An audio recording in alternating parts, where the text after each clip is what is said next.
We return to our series of conversations about the life of the Reverend Martin Luther King Jr., who was murdered 50 years ago this week. In his final days, Dr. King traveled to Memphis to lend his voice to the city's black sanitation workers who were protesting poor working conditions. By the time he arrived in the city, they had been on strike for more than 6 weeks. Fred Davis served as the chair of the Memphis City Council's Public Works Committee and helped negotiate an end to the strike. He marched with Dr. King and was present for the civil rights leader's final speech before his assassination when he declared, "I've been to the mountaintop." Judy spoke with him before she went to California.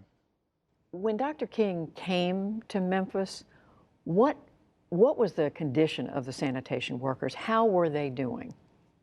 They were not doing well at all.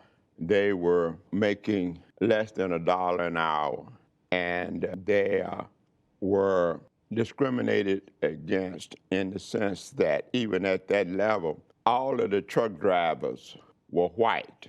All of the people who picked up the tubs and took them to the truck were black. The truck drivers, even though they were not out in the rain and the heat and that kind of thing, had showers. The men did not have showers. The men who picked up the trash. The men that picked up the garbage did not have showers. Sometimes the tubs were putrefied when they picked them up, and all of that stuff was running down on their clothes. And most of them did not have enough money to buy a car. And they get on public transportation with that kind of smell on them. I heard one fella say that when he got home, his wife made him change clothes outside before he came in. And that is the kind of conditions that they were working under. You were there for that speech that he gave the night before he died. Tell us about that. It was a very rainy night. It was raining cats and dogs. And the council members came in through the side door. The place was packed. There was no capacity.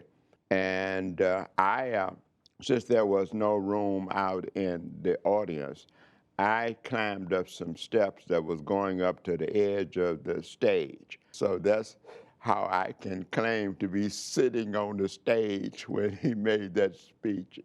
But Dr. King came and you heard the speech. Dr. King came in. There was no papers, no notes, no anything. He just walked to the stage and started to speak. And I've seen the promised land. I may not get there with you, but I want you to know tonight that we as a people will get to the promised land.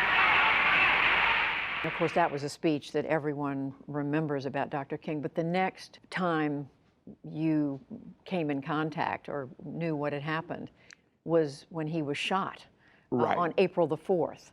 We were in a meeting at the Claridge Hotel across the street from City Hall. There were 9 of us in that meeting, and we had determined that we were going to settle the strike that day. We got a call from City Hall saying, turn the television on. And when we turned the television on and we heard what would happen, there were 3 African-American councilmen all together, but 2 of us were in that room, and we came loose. I mean, it was heavy. You've remained in Memphis over all these years. How much harder was it after he was gone?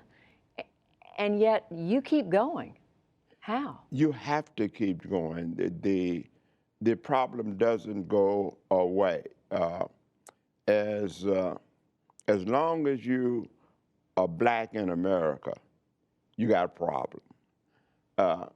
Because it's more intense in some areas than it is in other areas, but it's there always. Finally, if someone wants to know how are the sanitation workers doing today in Memphis, Tennessee, compared to back in the day when Martin Luther King was trying to help them, what would you say?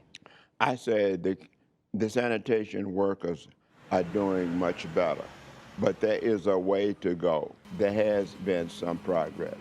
But the heart and the soul of Memphis and the South is slow to change. And that's what we have to deal with.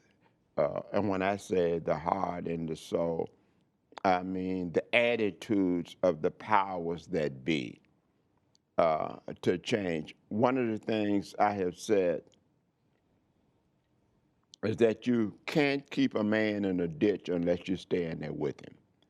Now, and that region is noted for the lowest educational attainment, the highest morbidity and mortality rate, the highest infant mortality rate. All of these things compound to make life not as good as it could be in those areas, and we got to deal with that.